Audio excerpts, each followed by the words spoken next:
Question से पूछ लिया जाता है। जो हम लोगों को ध्यान नहीं अभी आ गई कि विस्थापन जो था वो हम लोगों ने कहा था कि शून्य भी होता है और नेगेटिव भी होता है। तो वो कैसे होता है देखते हैं। डिस्प्लेसमेंट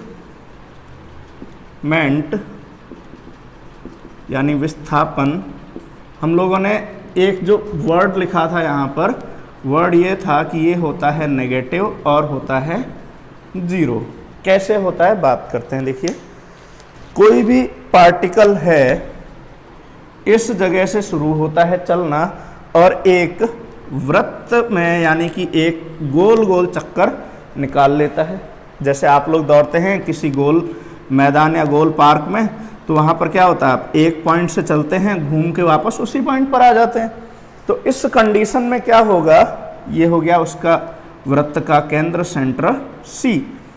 तो इनिशियल और फाइनल पोजीशन क्या हो जाएगी आपकी, सेम आ जाएगी कि इनिशियली यहीं से दौड़ना शुरू किया था, वापस यहीं पर आकर पहुंच गए।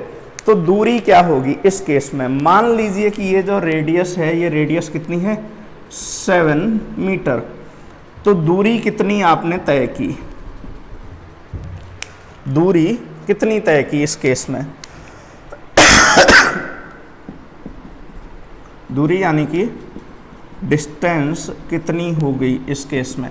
डिस्टेंस जो होगी वो कितनी होगी, परिधि के बराबर, और परिधि कितनी है 2 पाई आर। तो 2 इंटू 22/7 इंटू 7, तो निकल के आया कि 44 मीटर की जो दूरी है ये आपने तय करी है एक चक्कर में। पर डिस्प्लेसमेंट कितना, चक्कर वो नहीं जो आप लोग समझ रहे हो, चक्कर बहुत सारे होते हैं।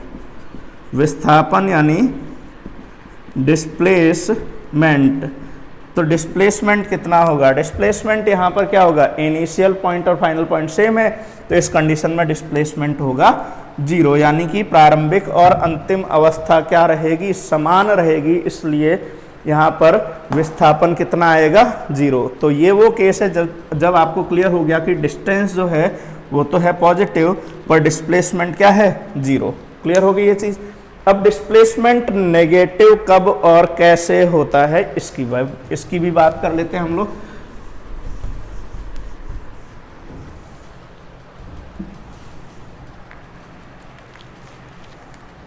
कोऑर्डिनेट एक्सिस आप सब लोगों ने देखे ही होंगे, ये होता है, इधर भी होता है और इस तरफ भी होता है। ये हम लोग कहते हैं कि ये पॉजिटिव एक्स एक्सिस है, ये नेगेटिव एक्स एक्सिस है, ये पॉजिटिव वाई एक्सिस है और ये नेगेटिव वाई एक्सिस है। क्लियर। अब देखिए नेगेटिव किस तरीके से होगा डिस्प्लेसमेंट।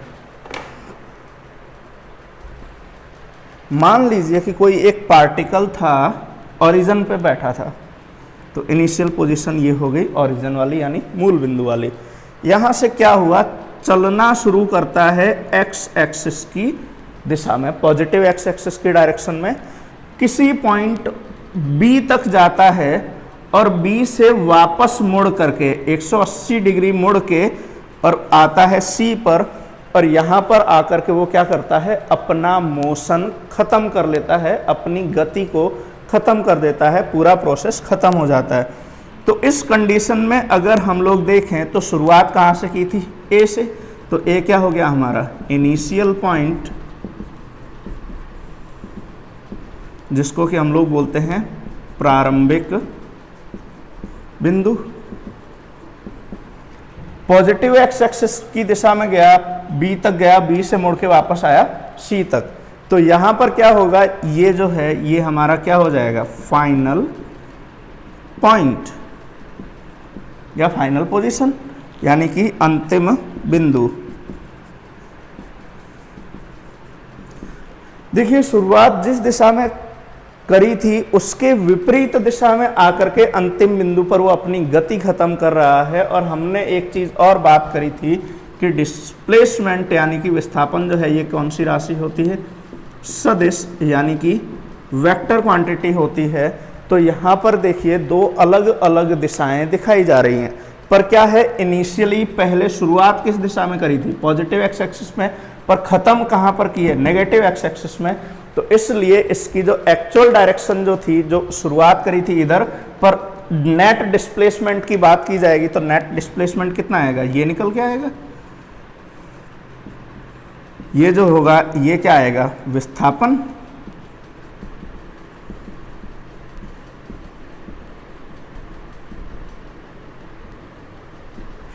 मोशन की डायरेक्शन तो थी इस दिशा में, पर फाइनल नेट रिजल्टेंट बन रहा है इस दिशा में, जो कि क्या है, एक दूसरे के विपरीत है। प्रारंभिक दिशा ये थी पर विस्थापन की मूल दिशा निकल के आई ये, तो वास्तविक दिशा तो ये है, मूल दिशा थी ये, दोनों क्या है, एक दूसरे के विपरीत हैं, इसलिए इस कंडीशन में डिस्प्लेसमेंट क्या हो जाएगा, नेगेटिव यानी कि ऋणात्मक हो जाएगा। क्लियर? तो आई होप आपको ये कंसेप्ट समझ में आया होगा, डिस्टेंस का, डिस्प्लेसमेंट का, ये किस तरीके से काम करते हैं। क्लियर? हम लोगों ने बात कर ली है डिस्प्लेसमेंट और डिस्टेंस की। नेक्स्ट हम लोग बात करेंगे रेस्ट एंड मोशन की। हिंदी में अगर बात करें तो इसको हम लोग बोलते हैं स्थिर तथा गतिशील अवस्था। ठीक है, तो देखते हैं रेस्ट और मोशन क्या होता है, किस तरीके से डिफाइन किया जाता है। बेसिकली रेस्ट और मोशन वाली जो चीज़ है ये हम लोगों को पता चलती है फ्रेम ऑफ रेफरेंस से, कि हम लोग कौन सा रेफरेंस पॉइंट है, हम लोग कौन सा बिंदु से उसको देख रहे हैं, किस तरीके से हम लोग देख रहे हैं, हमारे देखने के नज़रिए पे काफ़ी कुछ निर्भर करता है रेस्ट एंड मोशन वाली चीज़। तो आइए देखते हैं क्या होता है।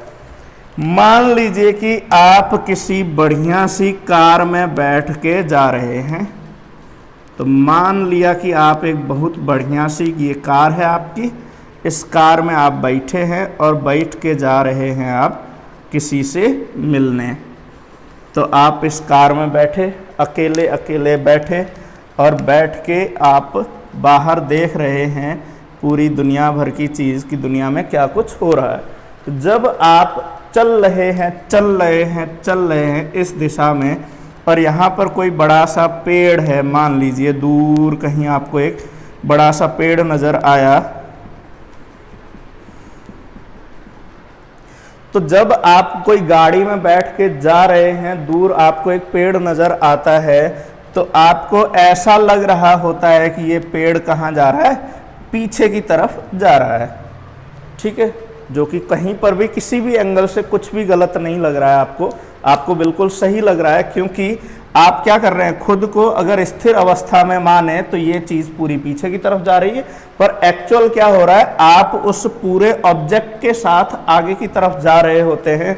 ये दूर स्थिर अवस्था में होता है, पर अगर गौर फरमा के देखा जाए तो इन दोनों के बीच में क्या हो रही है, सापेक्षिक गति, जिसको हम लोग बोलते हैं रिलेटिव मोशन।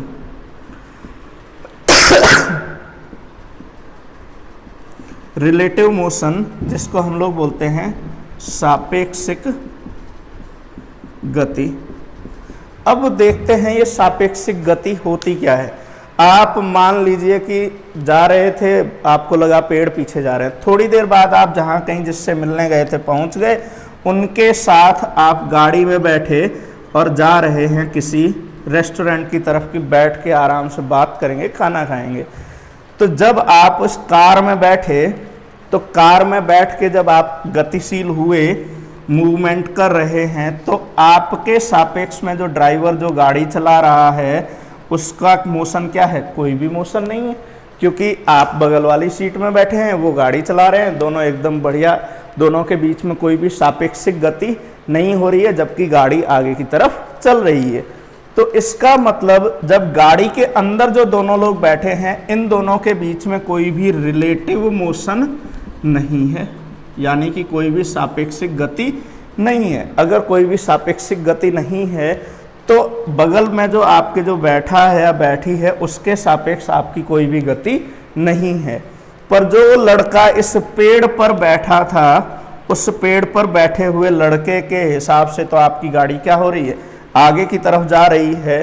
तो आपकी जो गति है, इस दूर बैठे लड़के के सापेक्ष तो आप गतिशील है, पर बगल में आपके जो बैठी है उसके लिए आप गतिशील नहीं है। यानी कि गति और स्थिर अवस्था जो है ये हमारे फ्रेम ऑफ रेफरेंस पे निर्भर करती है, हमारे देखने के नज़रिए पे निर्भर करती है कि वहाँ पर गति हो रही है या गति नहीं हो रही है। आपके जो पास में बैठा है उसके सापेक्ष आपकी कोई भी गति नहीं हो रही है। क्यों? क्योंकि आप दोनों के बीच में कोई भी सापेक्षिक गति या रिलेटिव मोशन नहीं है। पर यही कार के अंदर बैठे व्यक्ति और जो रोड पे खड़ा, रोड किनारे खड़ा जो व्यक्ति है, उन दोनों के बीच में क्या है? सापेक्षिक गति हो रही है। आप गाड़ी में बैठ के जा रहे हैं तो इस दूर खड़े व्यक्ति के लिए आप क्या हैं? गतिशील अवस्था में हैं। यानी कि आप एक ही टाइम पे स्थिर भी हैं और गतिशील भी है। स्थिर है बगल वाले के सापेक्ष और गतिशील है रोड के किनारे खड़े हुए व्यक्ति के सापेक्ष। तो यानी कि रेस्ट एंड मोशन की चीज आप लोगों के क्लियर हो गई होगी। फिर एक टर्म आती है स्पीड और एक टर्म आती है वेलोसिटी। पहले देखते हैं स्पीड क्या होती है, एवरेज स्पीड क्या होती है, उसके बाद हम लोग बात करेंगे वेलोसिटी की। तो नेक्स्ट हेडिंग है हमारी स्पीड, जिसको कि हम लोग बोलते हैं चाल। देखते हैं चाल क्या होती है। बहुत सारे लोगों को पुरानी डेफिनेशंस याद होंगी साइंस की कि चाल बराबर होता है दूरी बटा समय, यानी कि distance is equal speed is equals to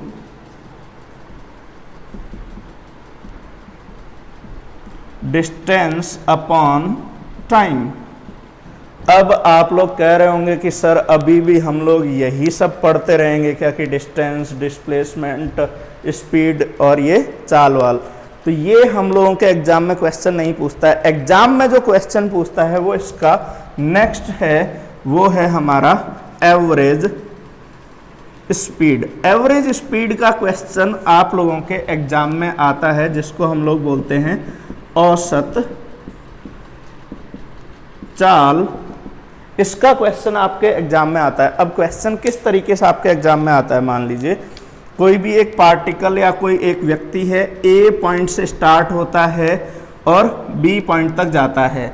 आधी दूरी, मान लीजिए कि आधी दूरी वो 10 मीटर प्रति सेकंड की चाल से चलता है और उसके अगली आधी जो दूरी है वो 5 मीटर प्रति सेकंड की चाल से चलता है। तो कुल लगने वाला समय, कुल दूरी या फिर औसत चाल क्या हुई, इसके बारे में जो आपका क्वेश्चन पूछा जाता है वो इस फॉर्मूले से कवर होगा, इस वाले तरीके से क्लियर होगा। तो एवरेज स्पीड यानी कि औसत चाल क्या होता है, ये होता है कुल तय दूरी बटा लगने वाला समय। लगने वाला कुल समय। अगर इसको इंग्लिश में बात करें तो total distance travelled upon total time. अभी इसका एक क्वेश्चन देख लेंगे जिसमें कि हमारी एवरेज स्पीड की बात होगी, तो वहाँ से आप लोगों को क्वेश्चन क्लियर हो जाएगा। अभी तक में हम लोगों ने 3-4 वैरायटी के क्वेश्चन देख लिए थे, जिसमें हम लोगों ने बात करी थी डिस्टेंस की, डिस्प्लेसमेंट की। डिस्टेंस और डिस्प्लेसमेंट में 3 टाइप के क्वेश्चन देखे थे। फिर हम लोगों ने नेक्स्ट वैरायटी जो हमारे आएगी सामने वो है एवरेज स्पीड की।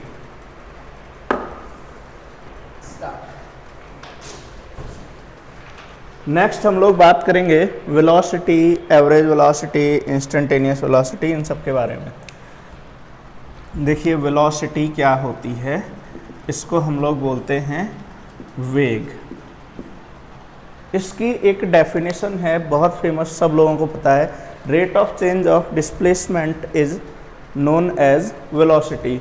तो यानी कि विस्थापन में परिवर्तन की दर को हम लोग बोलते हैं वेग। तो अगर हम लोग इसको लिखना चाहें तो वेलोसिटी यानी कि वेग हमारे लिए क्या हो जाएगा, ये हो जाएगा डिस्प्लेसमेंट अपॉन टाइम, यानी कि समय। तो डिस्प्लेसमेंट यानी विस्थापन। तो अगर हम लोग वेग की बात करें तो वेग होता है विस्थापन बटे समय। तो वेलोसिटी की एक ये तो हो गया बेसिक सी चीज़। फिर आता है एक एवरेज वेलोसिटी।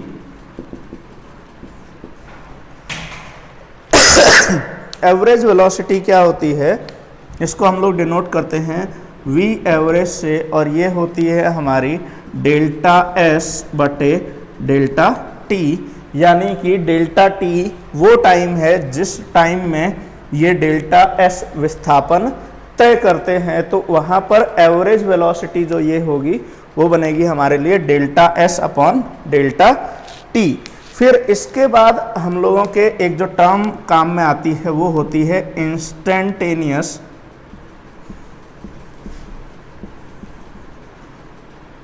इंस्टेंटेनियस वेलोसिटी, जिसको हम लोग बोलते हैं तात्क्षणिक वेग।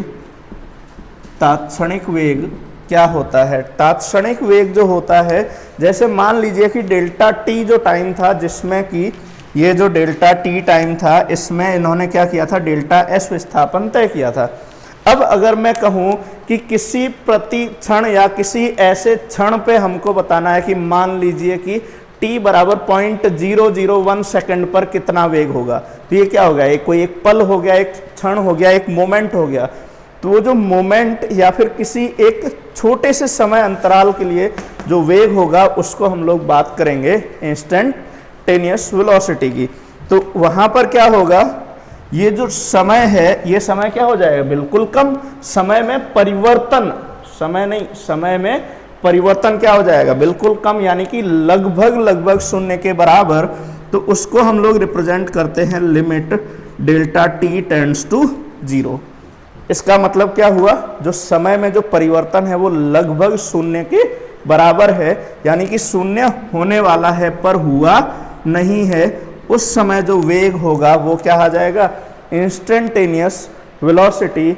और इसी को हम लोग रिप्रेजेंट करते हैं ds अपॉन dt के रूप में। क्लियर? तो इंस्टेंटेनियस वेलोसिटी क्या हो जाएगी, ds अपॉन dt। अब इसके बाद हम लोग बात करते हैं एक्सेलरेशन की। ये हो गया वेलोसिटी। आई होप आप लोग साथ में लिखते जाएंगे, जिससे कि आप लोगों को ज़्यादा दिक्कत नहीं होगी। अगर आप लोगों को कोई भी डाउट आता है तो आपको एप्लीकेशन के चैट बॉक्स में आप अपना डाउट पूछ सकते हैं कि सर मुझे ये जेन्युइन डाउट है। फालतू में वहाँ पर चैटिंग नहीं करना शुरू हो जाना है। पता चला आप लोग वहाँ पर चैटिंग करने लगे, चैट बॉक्स को व्हाट्सएप मत बना देना। एक्सेलरेशन यानी कि त्वरण। एक्सेलरेशन यानी त्वरण क्या होता है, वेग में परिवर्तन की दर को हम लोग बोलते हैं त्वरण। यानी कि एक्सेलरेशन की अगर हम लोग बात करें तो एक्सेलरेशन यानी त्वरण, ये क्या हो जाएगा, वेग बटे समय। अब अगर हम लोग बात करें एवरेज या फिर v/t, और अभी हम लोग आगे इसको और क्लियर कर देंगे कि ये क्या होता है। जो हम लोग एक्चुअली एक्सेलरेशन हम लोग बोलते हैं वो क्या होता है और ये एक्सेलरेशन क्या होता है। फिर एक्सेलरेशन के बाद आता है एवरेज एक्सेलरेशन, जिसको हम लोग बोलते हैं औसत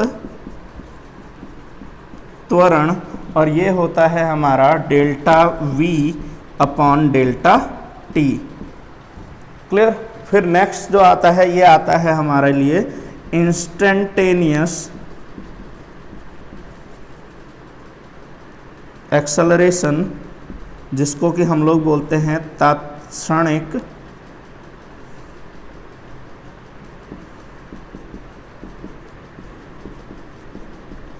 त्वरण।